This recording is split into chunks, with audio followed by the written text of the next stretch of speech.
What is going on, guys? Welcome to another DIY video. Today we're going to be upgrading the differential in my 370Z. For those of you who own 370s, you know that the base models tend to come with open differentials, and those are really only good for peg leg burnouts and sadness. So we're going to try and upgrade the 370Z's diff to a new Tomei differential, which is currently on the way over to my house at the moment. We're going to go ahead and get most of the pre-work done. We're going to get the car jacked up, and I'll walk you guys through how you can change the differential on your car. Quick disclosure, I am not a professional mechanic. I am going loosely based off of the factory service manual on how to do this. If you've never worked on a car before, this is not something that I recommend you try at home. I probably shouldn't be doing this myself either, but I really don't care to pay somebody $500 to get this done. So I'm gonna go ahead and do it myself. It'll be a nice learning experience. And having just finished completing the install, there are a few other comments that I want to add. Number one is, if you're doing this on jack stands like me in your garage, do plan for this activity to take some time. It took me about 2 weeks to complete all of this, mainly because I made a couple of mistakes along the way and had to order replacement parts. So do bear that in mind. This may take you quite a lot of time. Don't try to attempt this unless you have a second vehicle to be able to run to the store and pick up parts.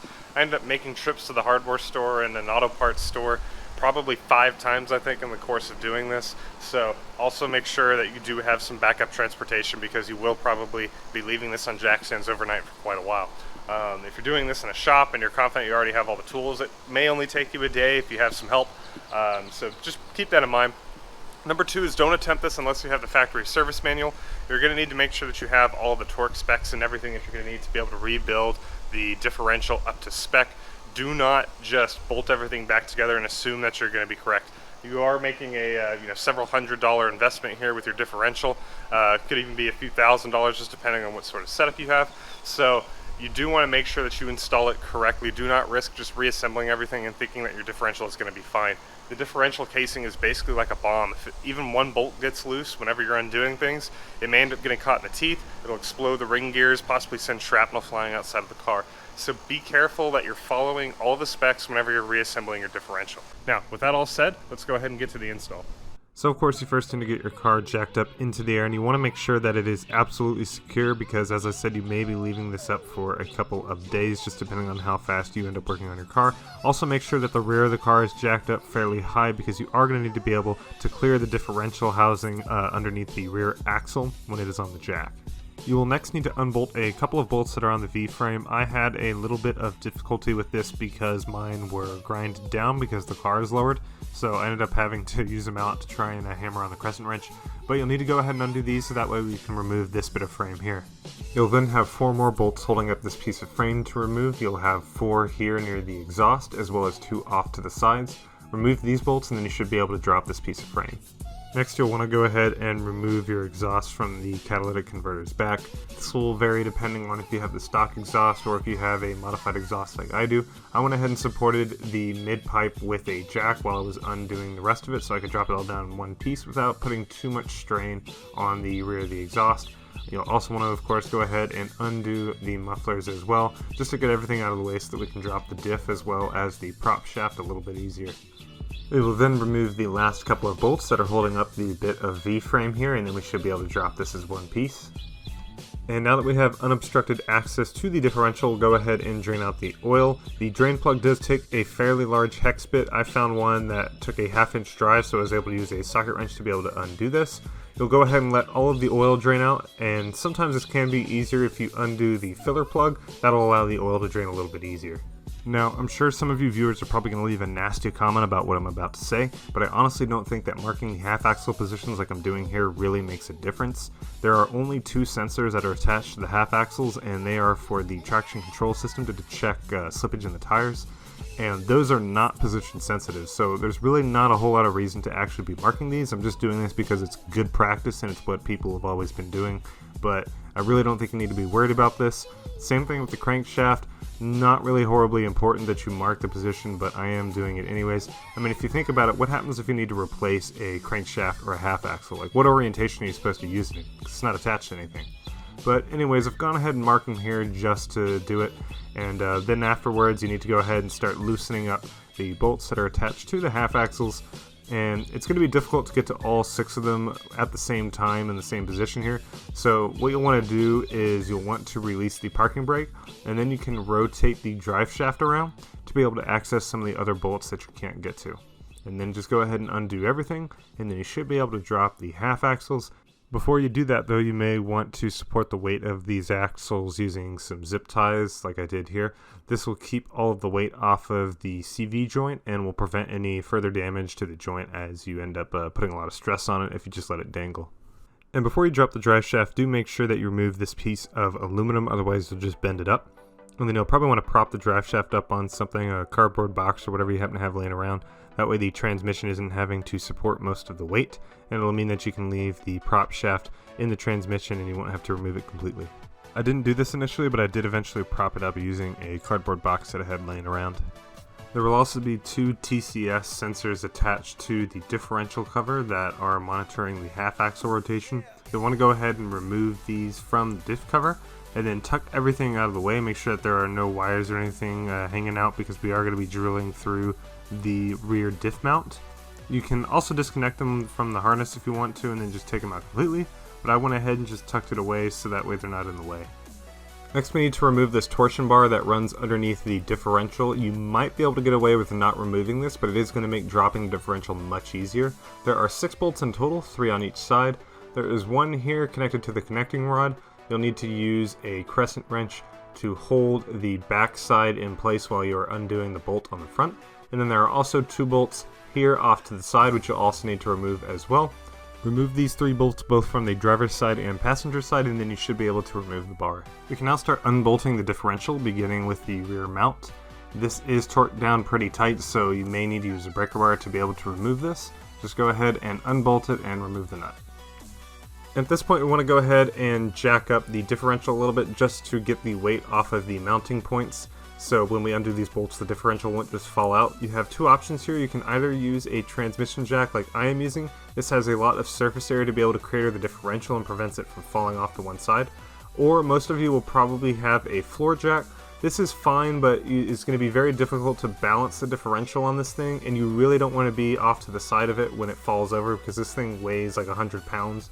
So I would highly recommend, if you're going to use a floor jack, to also have a friend to help you kind of guide it down correctly. That way it doesn't just fall over. So go ahead and support the weight of it, and then we should be able to undo the last couple of bolts that are holding it on near the elephant ears, which are holding the differential up. And then we should be able to start jacking the differential down. You'll want to start by dropping it by maybe ½ an inch to an inch, and you should be able to slide the differential forward to get the rear bolt out of the rear mount. And then you might want to drop it a couple more inches, but no more than that, because we do still need to undo a breather hose that sits at the top of the differential. You don't want to drop it too low, otherwise you could put too much pressure on this hose and then end up ripping the hose up or bending the breather tube. So you'll need to get in here with a pair of pliers or something to be able to undo the hose clamp, and then you should be able to pull this rubber tube off. And with that removed, we can go ahead and lower the differential down all the way.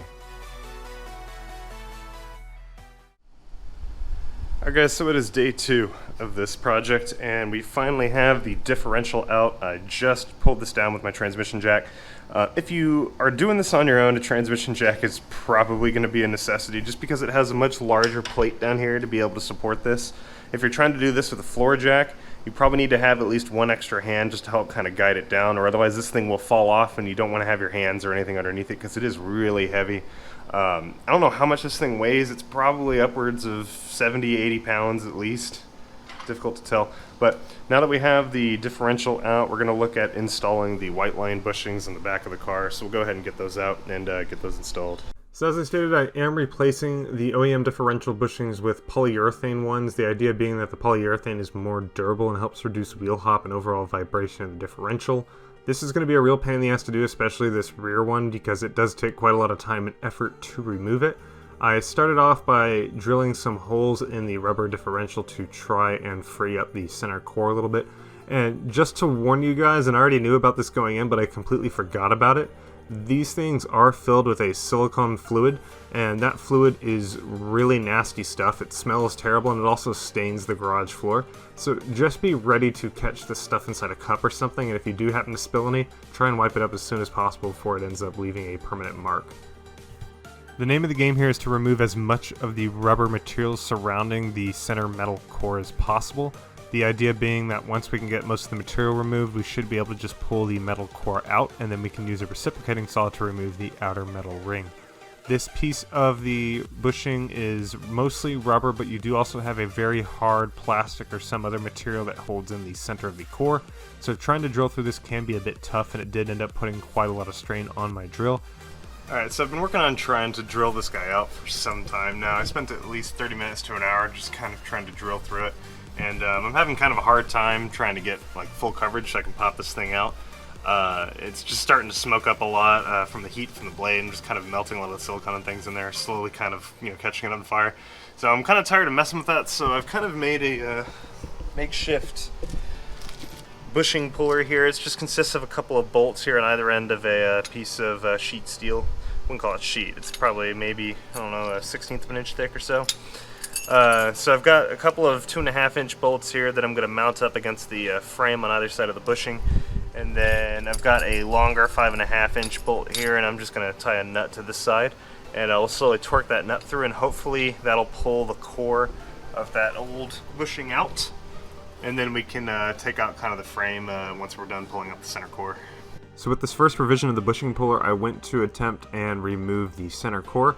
I just tightened the bolt down several times to kind of pull the core forward, but unfortunately it began to bend the piece of steel because the steel wasn't strong enough. So I ended up having to move to a second revision of this tool. I drilled a bunch more holes through the rubber, and then I ended up stacking several plates of this metal together to try and reinforce it a bit better. And that worked until I ended up snapping the bolt head off. So at this point I ended up trying to switch strategies. I attempted to use a hole saw to cut through it. This sort of worked. It was able to pull away the surface rubber, but it's really difficult to cut through the kind of hard plastic or metal that's at the center of this bushing. So with that not working too well, I ended up trying to drill a few more holes and really ended up pushing the drill to the breaking point. So I was in the middle of re-drilling some new plates to be able to pull that bushing out, and I think it's finally killed my drill. The drill began smoking, kept trying to use it, and then eventually it just came to a stop. It's got power, but it just won't spin anymore. It's been a long day without you, my friend. With my drill knocked out, I made a third revision of the bushing puller using some thicker steel as well as a 1/2 inch bolt, and I made another attempt at trying to get the center core out, and it was finally a success.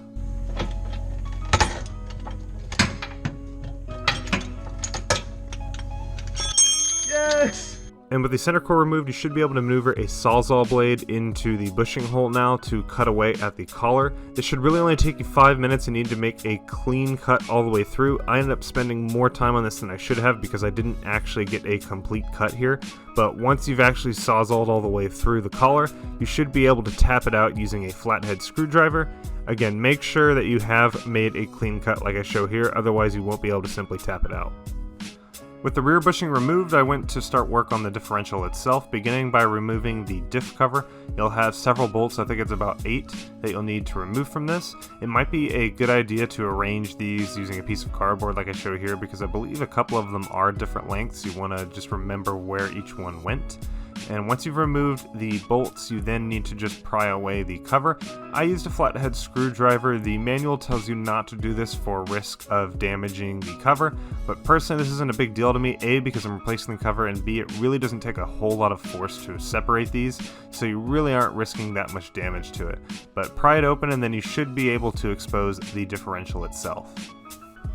So to explain a little bit about what an open differential is and why I'm changing it out, a differential, as we know, allows the wheels to spin at different rates when going around a corner. But an open differential allows the wheels to spin independently of each other at all times, which means when you break traction on one wheel, all of the power ends up going to that one wheel that is losing traction. This causes one wheel burnouts and doesn't allow you to put the power down when coming through corners. But with the limited slip diff, you will lock these wheels on acceleration, which prevents one of the wheels from breaking traction and allows you to put the power to the ground more quickly.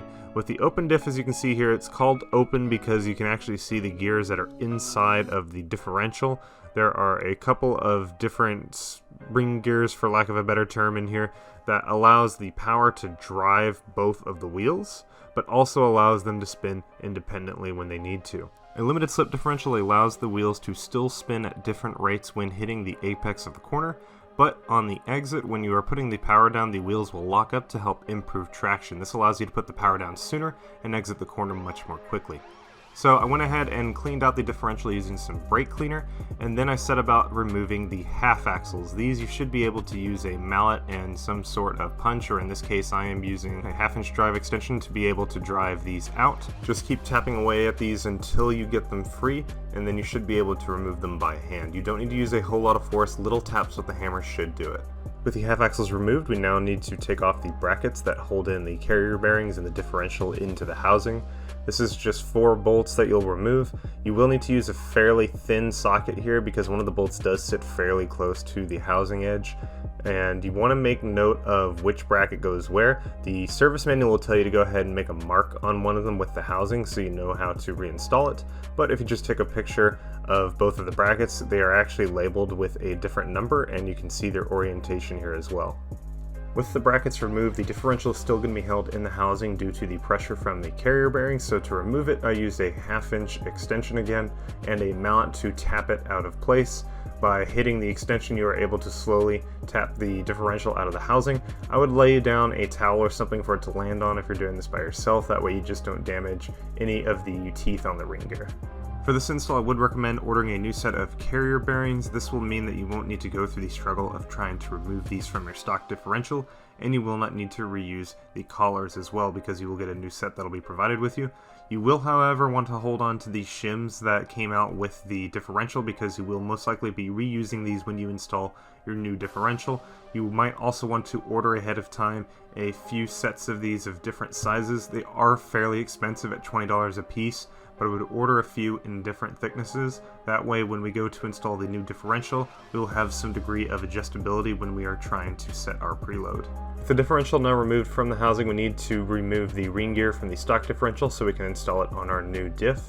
For this there will be a series of bolts that line the outside of the ring gear that you'll need to remove. Ideally you'll want to use an impact wrench for this because it'll make removing them much easier, but if you're going to be using a regular socket wrench, you might want to clamp this down or have somebody else hold it so that you can get enough torque on these bolts. With these bolts removed, the ring gear is still going to be held on fairly tightly to the differential, so you'll need to tap it out using a hammer. I initially got it going with the hammer by tapping evenly around the edge of the gear. You don't want to just tap on one side or else you're going to risk warping it and that could affect your drive gear runout. But tap evenly around the edge until you start to get it separated, and then I used a flathead to try and pry it out a little bit further until I finally got the ring gear off.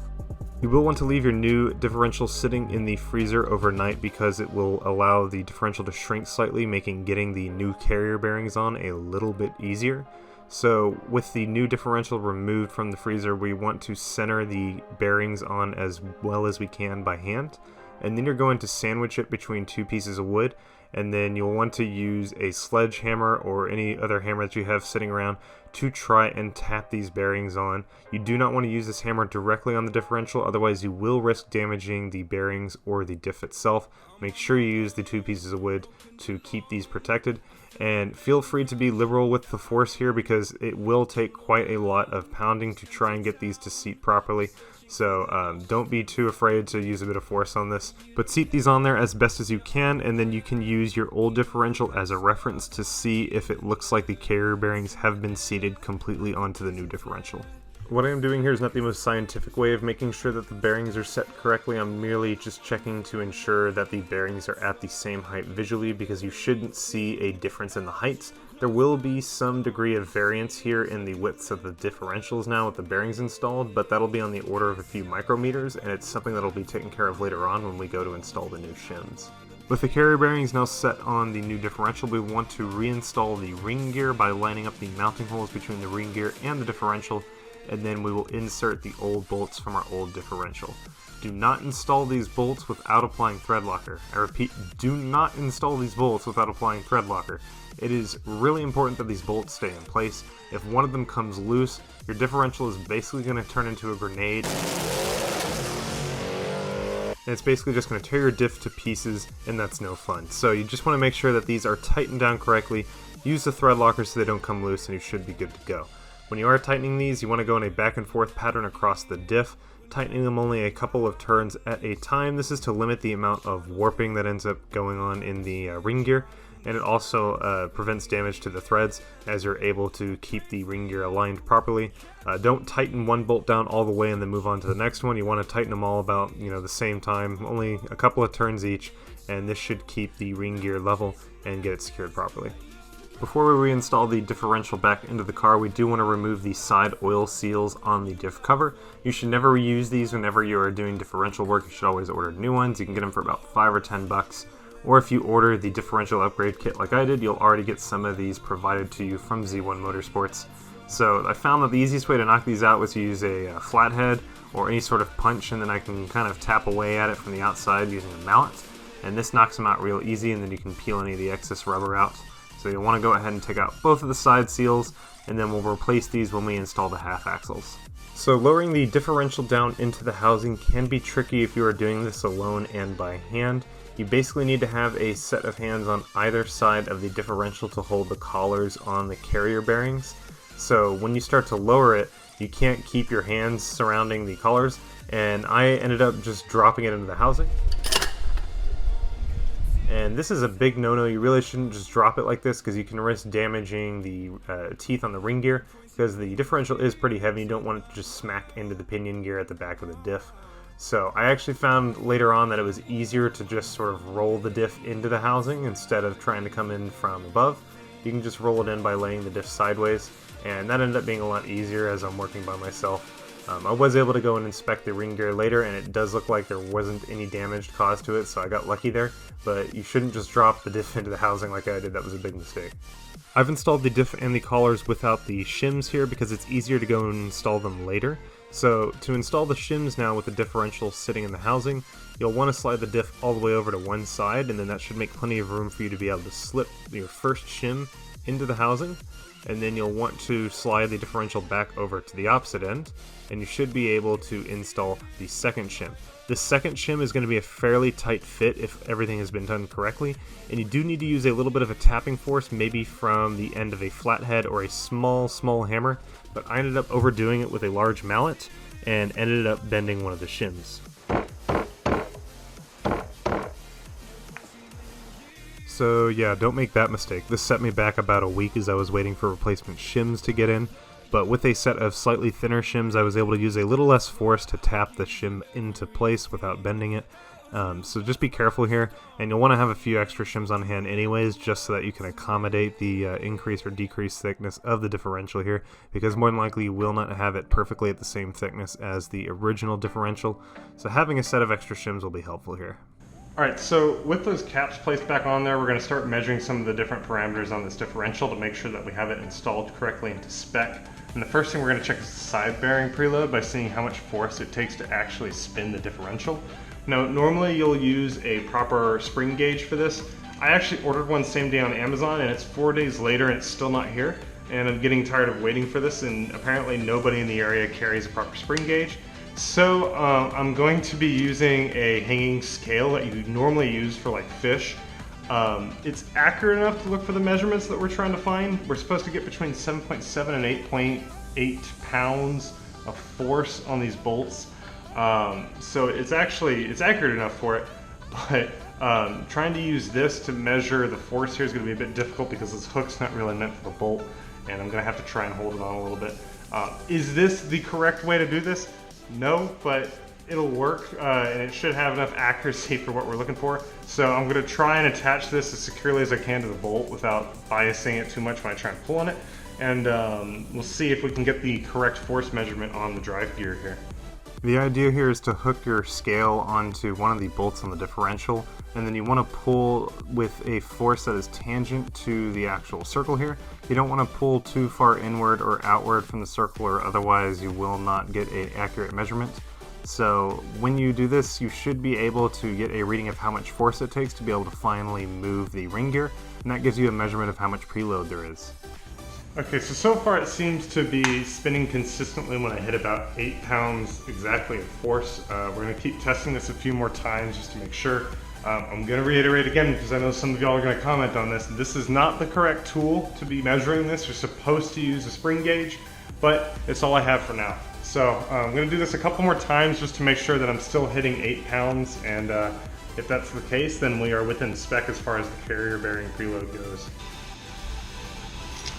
And that time I hit about 8.5. So yeah, we're centered right around 8 pounds. So as far as the actual preload on the carrier bearings, it looks like we're pretty much set.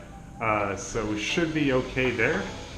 Alright, so now that we have checked out our preload and that's looking okay, the next thing we're going to do is look at our backlash. We're going to see how much play there is in the gears between the ring gear and the pinion gear. To do this, you're going to set up a dial indicator so that you have the finger of the indicator up against one of the teeth, and you want to make it to where the indicator is about tangent with the ring gear, or basically you want to try and have the finger touch it at as shallow of an angle as possible. So I've currently got that set up. So the next thing we're going to do is we're going to lightly, very lightly wiggle the ring gear back and forth to see how much deflection we get in the gear.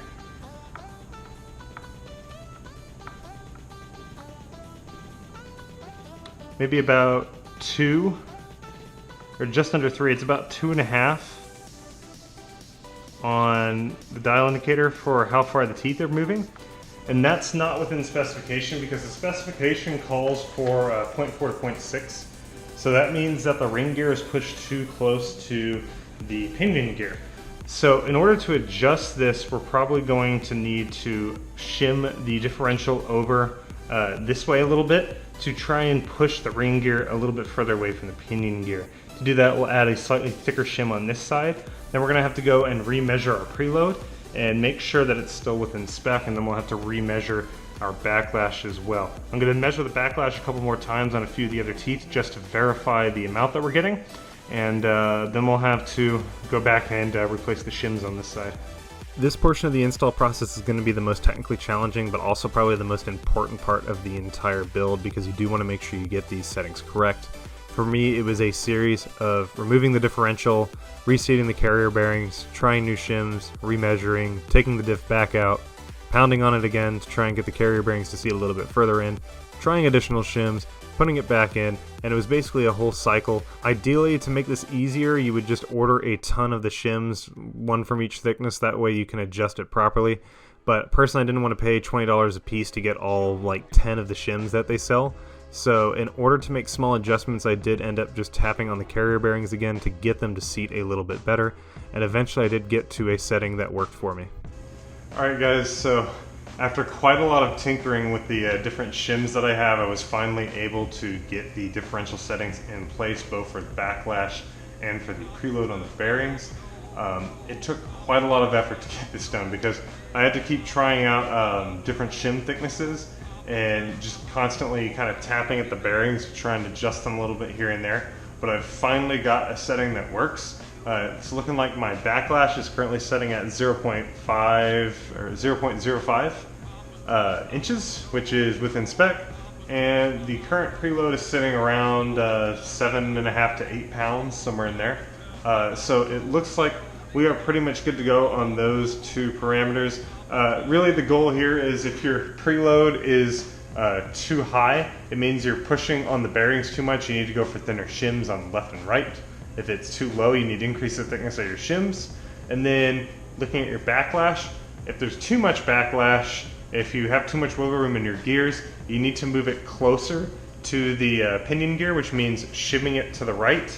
So that would mean either putting a thicker shim on this side, a thinner one on this side, depending on what your preload is and how you want to adjust it. Or if you want to keep your preload the same, you'll end up needing to increase the thickness of one side and decrease the thickness of the other. And then likewise, if your backlash is too tight, if it's not got the same amount of wiggle room that you expect, then you need to shim it over to the left using the opposite process. So we currently have this set for those two parameters. Now we need to double check our drive gear runout on the back side of this again, just one more time to make sure that we're in spec there. And we will also want to use some gear marking grease to kind of mark the front face of this and then spin it through a couple of times to make sure that we're making good contact with the pinion gear and the ring gear. To measure the drive gear runout, we are just going to put the dial indicator on the back side of the ring gear, and what we're measuring here is, in a sense, the amount of warpage that the gear has. How much does it end up running out from the main plane that it's supposed to rotate in? So you'll apply the dial indicator to the back, and then you'll just see how much the gear ends up getting deflected. By the way, all of these measurements that I am taking are also detailed in the factory service manual, which again I do recommend that you guys take.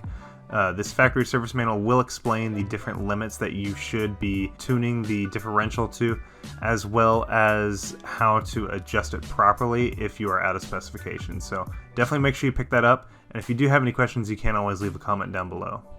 Alright, so sorry that the dial wasn't facing you there so you couldn't see the measurements, but we are going between negative and positive 0.02 on the dial indicator, which means that we are within spec because we can have up to plus or minus 0.05 run out. So it looks like the gear is not warped or anything. That is currently in good shape. So we got 3 boxes checked now. Our gear run out's good. We've got our backlash set. We've got our preload set. So now the last thing we should check is we want to mark some teeth using some gear marking compound to get an idea of what the contact face looks like. So we're going to mark that up using some of the grease, and then we'll run it through a few times and see what it looks like. There are additional parameters that I am not covering here, namely the preload on the pinion gear. I did not adjust the pinion gear or mess with it in any other way because I am keeping my final drive ratio the same. But if you end up adjusting your final drive ratio or taking out the pinion gear for any other reason, you will want to check the preload on the pinion gear, as well as a couple of other parameters that are outlined in the factory service manual, so do keep that in mind. But for the gear marking compound, you just need to apply it to a few of the teeth, and then you'll end up running the gear a few times around to try and get some contact on the grease. You don't even need to do a full spin. You can kind of just rock the gear grease on the pinion gear a few times. That way you can push some of that grease out of the way, and you can get an idea of how the teeth are meshing together. Mainly what we want to look for here, if you can see it on camera, is we want to make sure that that contact patch is right in the middle of the gears. You can kind of see right there where the kind of contact spot is. So that's exactly where we want to see it. It's on the front and on the back as well. We see it sitting there in the center. You don't want it to be on the heel, or you don't want it to be too far out on the face side here. You want it to make sure that it's in the center. And since we're making good contact, that means that should be all the boxes that we're looking to check today. We're not going to be looking at any of the pinion gear parameters because we didn't really change anything with the pinion gear. We only changed out the diff. So I'm not going to be checking out the pinion gear preload or anything. That shouldn't have changed, so I'm not going to bother looking at those. So since this is all good, we're going to go and get this cleaned up as best we can, wipe off some of this grease here, and then we'll go ahead and reinstall the seals on the sides using the new ones that we got, and we'll go ahead and put the cover back on the differential, and then we should be good to go. At this point I went ahead and cleaned up some of the gear marking grease, and then I reinstalled the brackets on the carrier bearings. Make sure with these brackets you do reference your original photo or the markings that you made on these so that you reinstall them on the correct side and in the correct order. After this I went to install the new bushings, first on the differential side. For these you can use a large socket and a huge mallet to try and knock these out. It just takes a couple of hard swings with the mallet and then you should be able to knock them out of place. Then with the new bushings you just need to apply some grease to the inside and then insert them by hand. Doesn't take a whole lot of force. You'll do the same thing with the grease on the metal tube that goes in the center of these bushings here, and then you can slide that in by hand as well. The replacement bushings I'm using by the here are whiteline bushings, which you can get at Z1 Motorsports shop. These are a polyurethane bushing type that is completely solid. It's supposed to allow for less differential vibration, which means less wheel hop.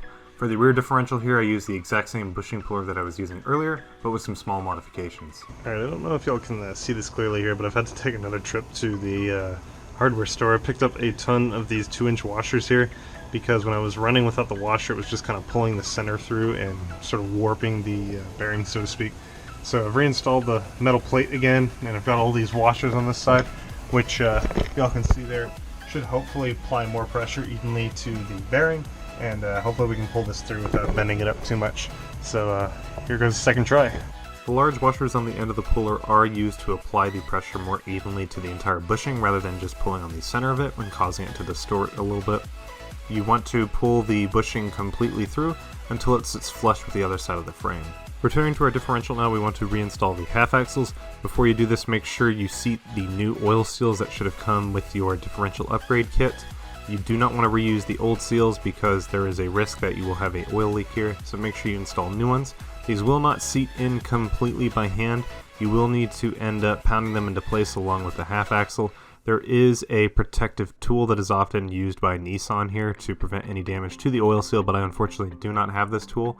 So I ended up just seating it and then having the half axle push it into place. And I did check for oil leaks and it doesn't seem that anything has been damaged, so these were seated correctly. With the half axles, you want to make sure you install each one on the same side that you removed it from.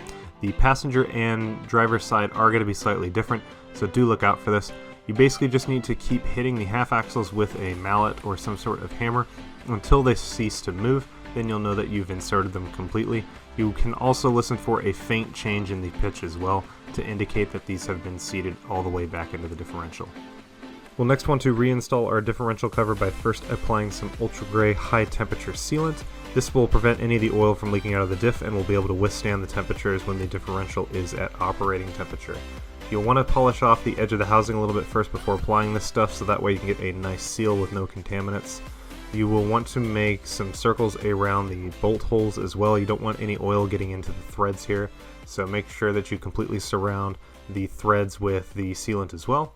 And then once you've made a nice thin continuous layer around the entire housing, you'll reapply your differential cover by lining up the holes in the cover with the threads on the housing. And then go ahead and reinstall your bolts as well. The differential cover that I'm using here is the high capacity cover that is sold by Z1 Motorsports. It's meant to allow for additional differential oil to be installed in the car, as well as add some fins to the outside of the housing, which helps cool down the differential oil temps. And it's the next day now. We've got the high capacity cover on, the breather tube is installed, and the threads here for the rear diff mount are also placed in. For this, you just thread it in, it's pretty loose, and then you can use some Loctite to secure it, no problem. The breather tube can be a bit tricky. For this, you probably want to chill it in the freezer for a little bit because the fitting between the tube itself and the casing is pretty tight. So chilling it down will help kind of make it fit a little bit easier. And then I ended up using a punch, which is just kind of placed on the edge here and then tap down with a hammer to be able to get it to fit snugly. So that is now installed, we are good to go. And that pretty much completes the rebuild of the diff. We'll still have to, you can see there, install the caps here to be able to hold the oil, as well as one in the bottom for the drain plug. But we'll do all that once the diff's actually mounted in the car. So yeah, the next step is we got to get this placed back in. So we're going to go ahead and get it mounted back on the jack and then get it back in the car.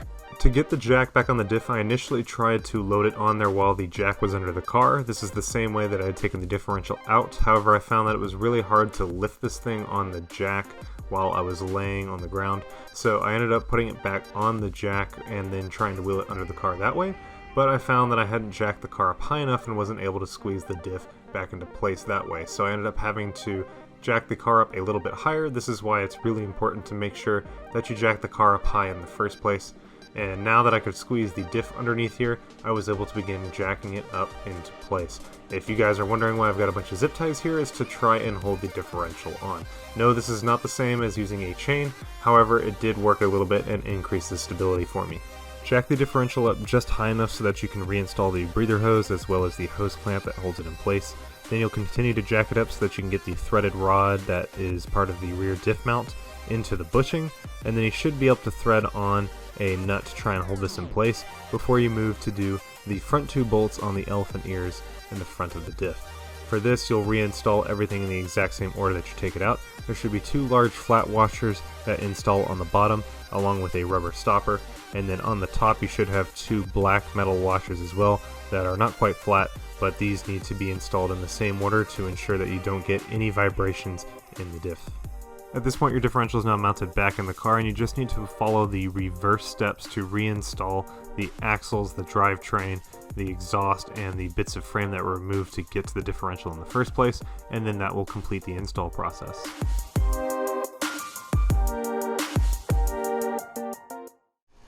And last night the camera ended up dying out, so I wasn't able to completely show the reassembly of all the bits of subframe and things, but you basically just need to follow all the steps that I've showed you in reverse order. Also, last night I went ahead and filled the differential up with oil, but I need to go ahead and show you guys how to do this, because once you've got everything reassembled, you do need to fill the diff up with oil. Don't start going for a drive and forget to put the oil in there. So as I said, I already changed it out last night, so I'm going to show you guys how to do a full oil change. We're going to drain it out again, and then we are going to go ahead and fill it up. I will be showing a complete oil change here, but when you are installing it for the first time, all you'll need to do is refill it with differential oil. So to start, we'll go ahead and drain out the old fluid by undoing the drain plug at the bottom of the differential cover, and we'll let all of the oil drain out here and then reinstall the drain plug before undoing the filler plug that sits on the side of the differential case. And then you need to use a pump to be able to get the differential fluid to move up and into the diff cover. For this, what you'll need to do is continually pump differential fluid until you begin to see it leaking out of the side of the cover. You don't want to just look for little drops, you're going to look for a continuous stream of oil, which means it's reached the top of the fill plug location. Really, the differential needs a little bit less oil than this, but it's a good indicator if you just fill it until it begins to overflow through this plug. You'll only add an additional 0.5 liters or so. After this, reinstall the filler plug and you will have completed the oil change. And with the oil change, that completes the entire install process of the limited slip differential on the 370Z. Now what you'll need to do is use the service manual that came with your differential to be able to understand what the braking procedures are for the Tomei Diff. I have to do 30 minutes of figure eights in a parking lot, just doing constant left and right hand turns with full lock to get the clutch packs to keep engaging and disengaging. That way they can really brake in properly, and then I think it's followed by a 100-kilometer, roughly 60 miles of slow speed driving. I think that's really just to get all the debris and things out of the clutch. You'll drain the oil to kind of pull all that out, and then you should be set. So I'm not really going to do a review in this video of this differential. I will save that for another video. But I hope you guys found this video helpful. Maybe you'll be able to attempt this yourself. Just understand that it is not a very easy project, and having a second set of hands will be really helpful. But thank you guys for watching again. Hope you enjoy the video, and I'll see y'all in the next one. Later.